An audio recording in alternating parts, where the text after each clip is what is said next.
Well, greetings there, budget travellers. It has been a while, hasn't it? On a lot of fronts. It's been a while since the last episode, Easter. That's the last time I've been camping as well, in the traditional sense of the thing. Winter has now hit hard in Victoria. We're getting the single-digit temperatures at night time, which is not fun. But the long weekend, King's birthday long weekend, Queen's birthday long weekend, whatever happened with that, that is what we are out and about for, and what fantastic weather we're going to have after a week of absolute miserable rain and snow. And being the official start of the ski season, we're going to get nice and cool in the Murray River hunting crayfish for our yearly first crayfish trip of the year that we do each year. We left home just after lunch and come in the freeway. We're only about 25 minutes from home on property, friend of a friend of a friend, which is fantastic, although due to medical concerns and that, it's quite possible this property we will not have access to after a couple of months' time. So we're going to make the full use of it now while we can, and head down across the border back into Victoria from New South Wales, and head down onto the private property here. So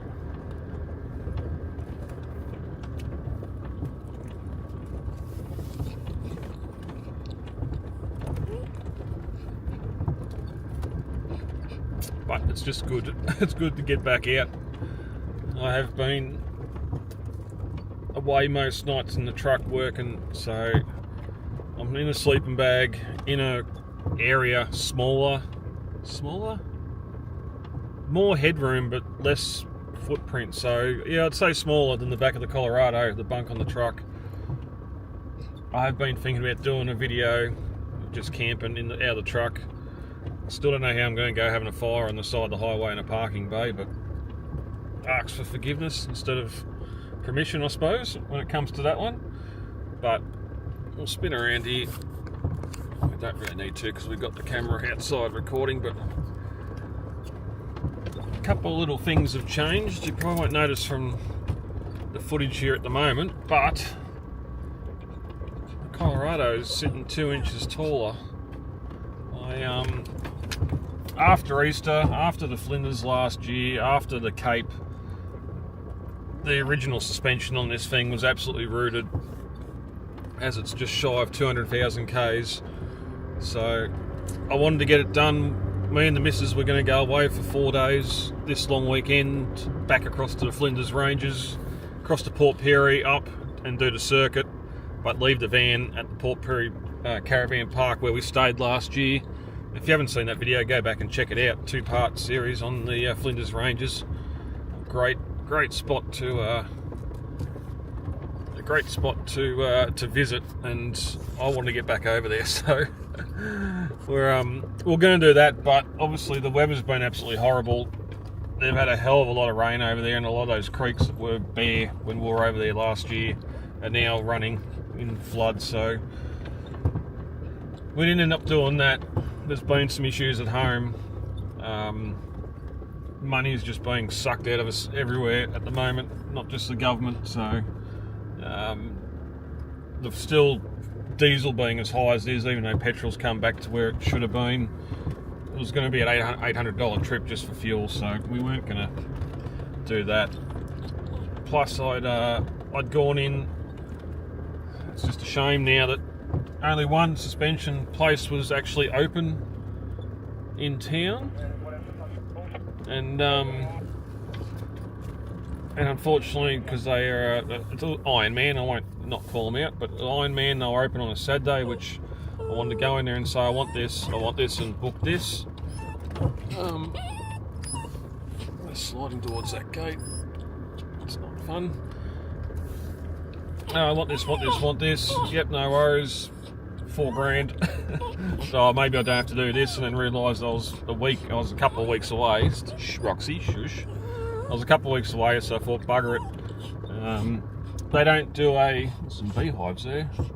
They don't just do replacement of original suspension. If you go to that ARB, whatever else, they're not going to just replace your shocks with ARB shocks. They're going to want to put a 2-inch lift in. So it's something I didn't really want to do for a couple of reasons, and we'll get to that when we do a walk around in a bit. But it is definitely higher. I do definitely notice when I get out of it now.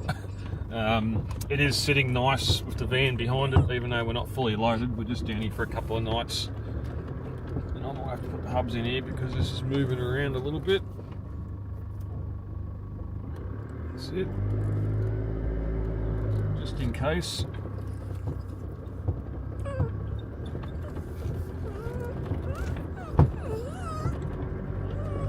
But anyway, that I had to pay for that last week as well, which all but took away the fuel money that I had saved up for the trip. So we're going to do that later. The Flinders aren't going anywhere. They've been there for millions of years. What's an extra couple of months? We might leave it for the September long weekend, September school holidays, and head across. But I was surprised, up until 2 weeks before the long weekend, still checking the National Park website for Flinders Ranges, and none of the campsites were booked at all. So we could have had our pick of Ackerman or Teamsters or anywhere, which I thought was very surprising. Now,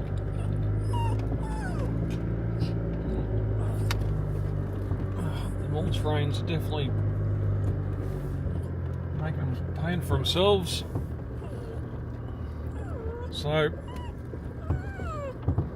originally, I'll do a little bit of a tour here. Some of you might be new to the channel and haven't seen what goes on down here, but not you, Eric. The owner got this Japanese kit home. It all folds up into a 40-foot container. Shower, toilet. The way the roof's slanted, it all flows down the middle and fills a built-in water tank.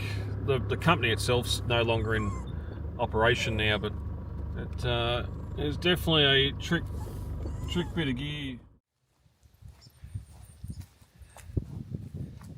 That's all your details there. Throw up Google Translate or whatever else, but that renhe-remote.com doesn't work anymore. But you see how the roof's slanted to collect rainwater and leaves and everything else. But then you got the front, and of course, because we're on the river here, you can't have nice things. People have been down here in boats and vandalised it, but full glass front on it, your main dining room and kitchen in there, which is slowly collapsing because it's sagging down this bottom corner and all the rainwater's flowing down there. I noticed it was all dripping before when I done a lap around it. Bit of aluminium ramp there, you can drag the kayaks up. Yeah, you see how much stuff's jammed up there.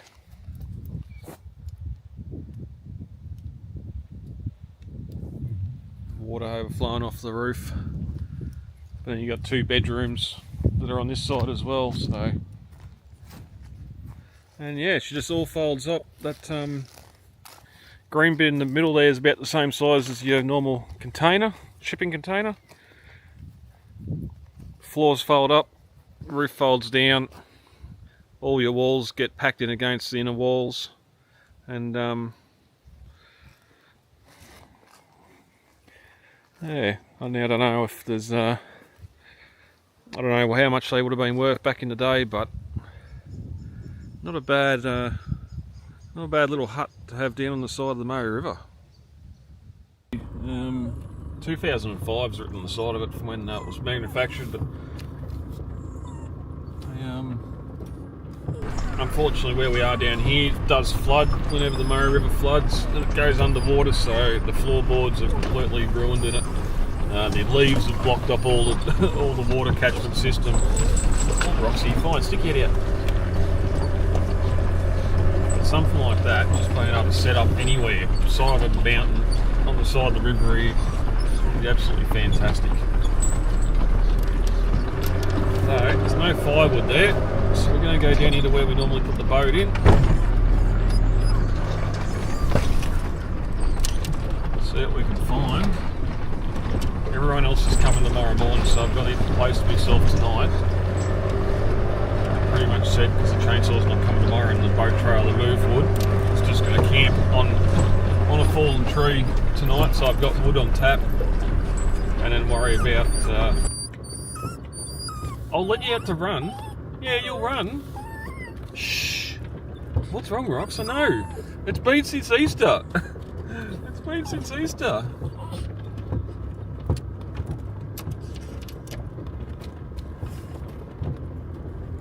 So we normally camp down here, but there's no wood here either. Oop, just lost Eric.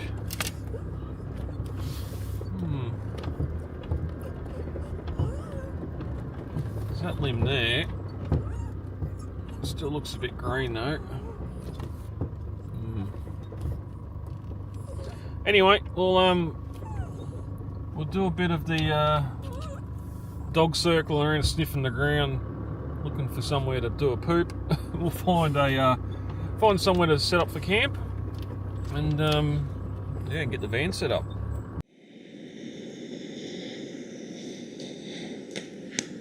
Quick, easy fire. We are going to light it in this old tree stump here. It's probably over 100 years old, so it should burn well. Another one over there we might light up later. Just, they are a hazard. Obviously here we're going into winter after summer. The grass is all the way down. But the end of winter into spring and that, this grass is that tall down here, and that's got crushed front end of a vehicle or four-wheeler written all over it. But I don't think I mentioned when we done the Easter trip, my beloved $9 eBay special gas lighter that I've used to light fires for the past 4 to 5 years just exploded on me when we were down on the Keel River there. So we done a quick trip into Bunnings before, because I realised all of a sudden that I didn't have a way of lighting a fire. Except for standing there with a cigarette lighter, and that probably would have taken a while. But just the Bunnings trade flame, it was $30, more than the eBay special, but maybe it'll last a little bit longer. And it's got definitely a bigger flame there, a better piezo, where the other one was just an igniter on the back. So fingers crossed that works a little bit better. But I'll wet the old throat. Would you believe it's been Easter? It hasn't been since Easter when I've had a beer either, which we'll change that this trip.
Quick and easy.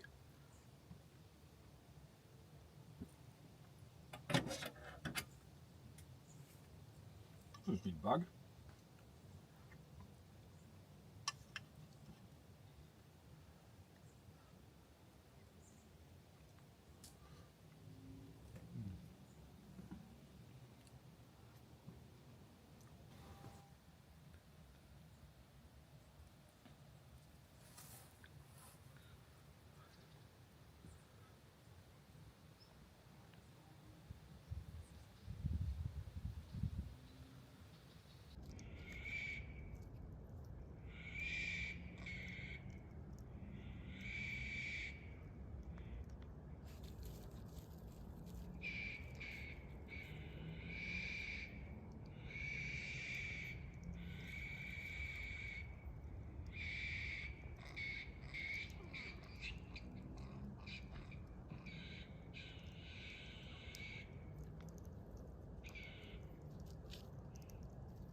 It's morning.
Alright, breakfast time. We are really going on a budget for brekkie.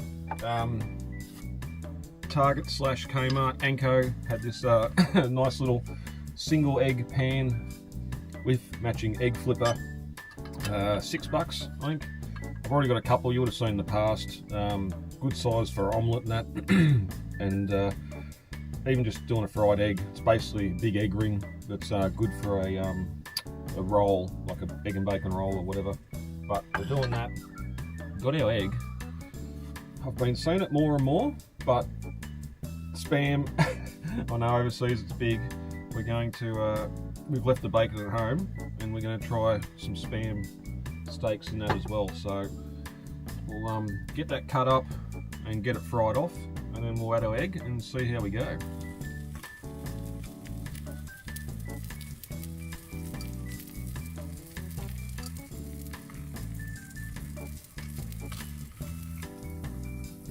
Rightio, happy with that.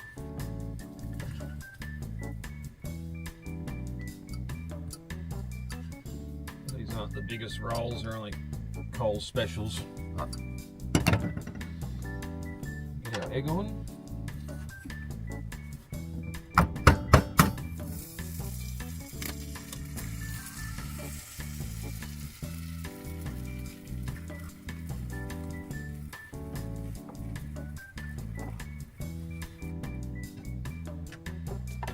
While it's frying up, we'll grab our our Yummo long track chutney, put on for a little bit of moisture, no mouldy bits on the top, which is good.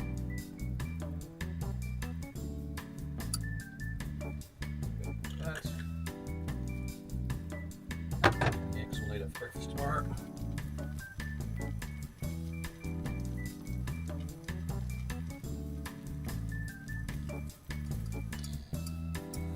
Alright, now spam, like bacon, cook it how you want. I know people would want it cremated, but we're not doing that today.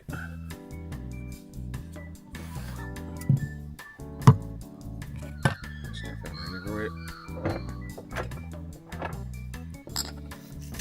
A little bit of salt, a lot more pepper. And there we go, a spam and egg roll.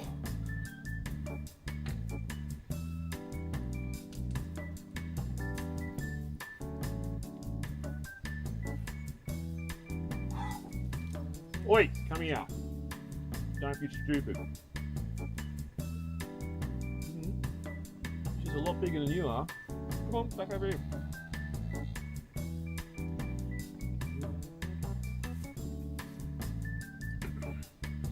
This isn't my first time with spam. I have eaten in the past.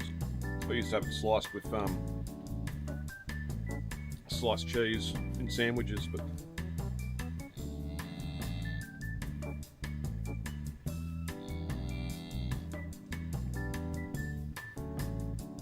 it's a substitute for bacon, but it's no replacement for bacon. It's just funny. It's supposed to be, or it used to be, the old cheapo. Don't know how an eyelash got in there. Old cheapo meat that soldiers had during the war, and that now it's dearer than a tin of spaghetti or a bloody pack of snags from the butcher. So.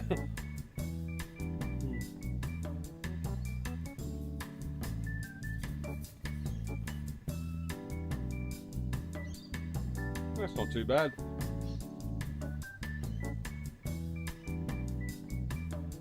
Anyway, I'm going to sit over by the fire and finish this.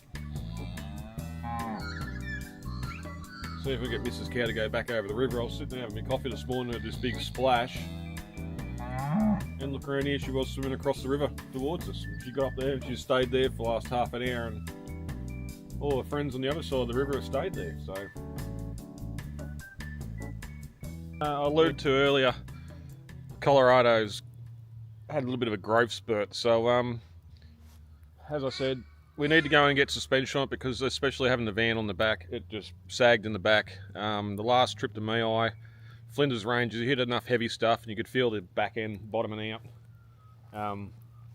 With the work I've done in the back of the Colorado, the taking the seats out and replacing it with just the what I've done in the back is nowhere near a lot of weight. Because most of the stuff's in the van, you're not near your GVM or anything anyway. So, but as you can see there, she is definitely has a bit better stance. So if we come up to the front, we I don't know if I've been sold the extras package or what, but we went with Ironman just because they were the only ones open on the day. I was going IFS that me FJ45 or my FJ Cruiser had, but no, we've gone Ironman. So it's a 2-inch lift. They've put their own proprietary upper control arm on it under their recommendation. So I was trying to figure out if you could go 2 inches without adjusting anything or doing any other work to it. They reckon that was the go. So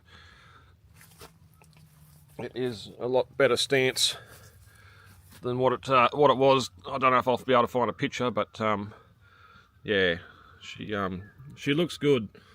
In the rear, we went with, because yes, Cow, because most of the driving I'm going to be doing it is towing the van. Now we got the van. Whenever I go camping, it's going to be with the van, unless we're doing overnight somewhere, but it's not going to be far. Your Meis, your Lighton Ridge, your Flinders Ranges, any trips like that, even the next planned trip up to northern Queensland is all going to be with the van. So we set it up. We're going to go 300 kilo rated springs in the back. We decided to go, what was it? I think it's 250 or 200 with airbags. So it's got bags under the back of it. Don't ask me what brand or anything like that. I didn't pay much attention on that. They gave me a sticker, but I'm not putting that on because I paid full price for them. So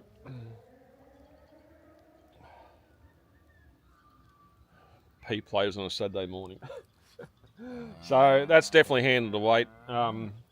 Again, the van's only got 150 kilo ball weight. Add 40 kilos, 50 kilos for the fuel and that on the front, but that's about it. So pretty happy with that. The other problem we got, the day before I went to pick it up, I jumped on the Kings while they had a special on, and finally got me 200 watt solar panel for up on the roof. Now, what a tedious little pain in the butt to mount that up. But I've got it basically there. I'm going to change it. I don't like the way it's sitting. But, yeah, I thought I had the wrong mounts. I still think I've got the wrong mounts, but we did. You'll remember from the Cape trip we had the ironing board up on top. That ironing board has hit the veranda backing under it. One of the reasons I didn't want to go high with a lift is just because of clearance on the veranda at home, the carport. But yeah, we do fit under. We do fit under with just the rooftop tent on. We won't fit under with the solar panel, so it's going to have to come off every time we're home, and only come on when we're doing a couple of overnighters and that, when I need the battery to charge in the Colorado. A bit quicker than what the alternator puts out. But it's done now. I haven't been off-road to see what the articulation's like. I said to them I wasn't really concerned about articulation. It's not a hardcore off-road vehicle. It's just got to get a little bit further than the others, just to get to a secluded camp spot. But that's what we've done to it since you've seen it last time at Easter. And basically it's been stripped. It's stripped of a lot of key components to take to work and put in the truck. A few of those now I'm realising I haven't replaced and put back in here. Yeah, looking at you, head torch.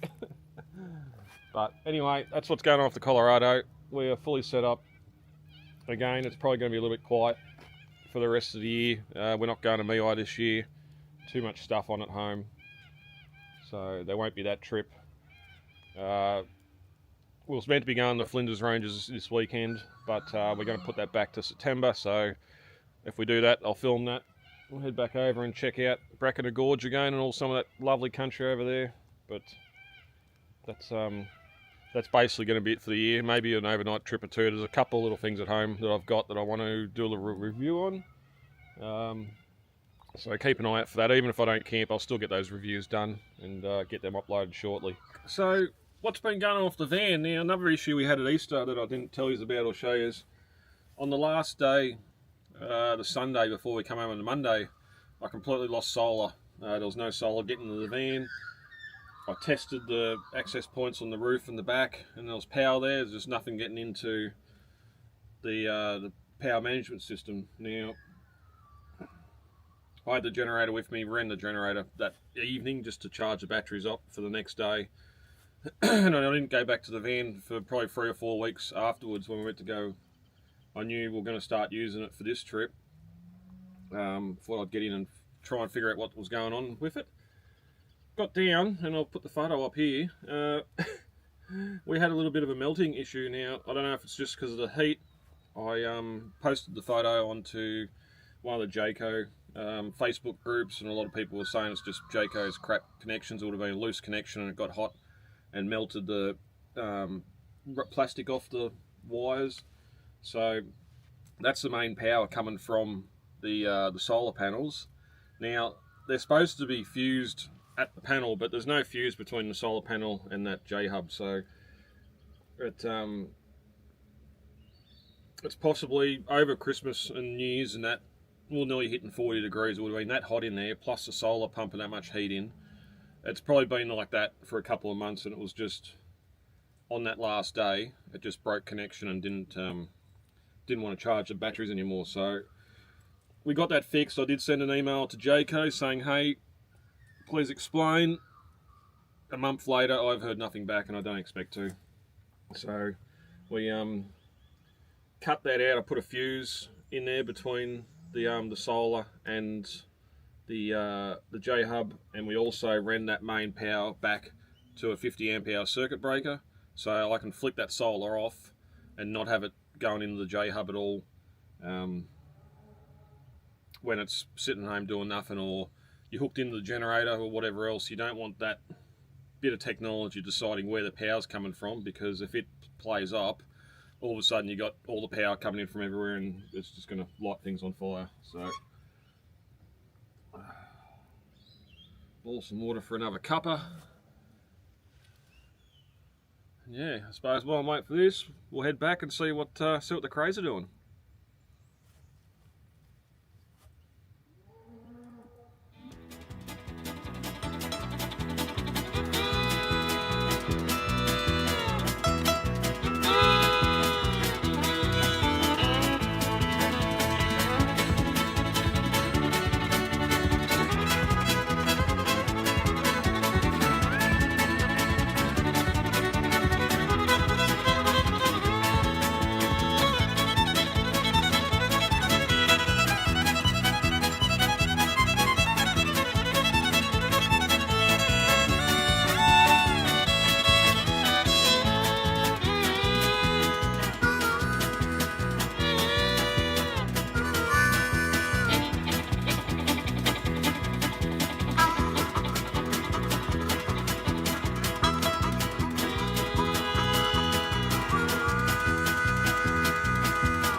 Well, that's going to do it.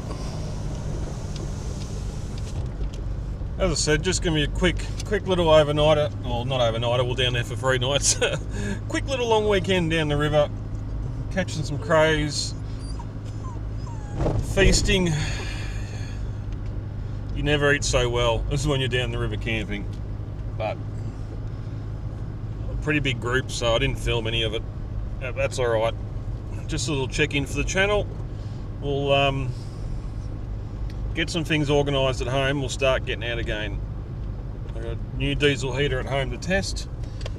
One that should be a bit easier to use and be able to do the rooftop tent and the back of the car. And yeah. So anyway, I hope you've all been well. I hope you enjoy this little quick trip away. And yeah, I'm going to sit here and wait for the traffic.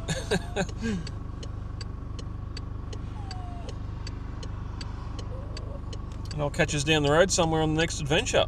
Bye guys. Busy road.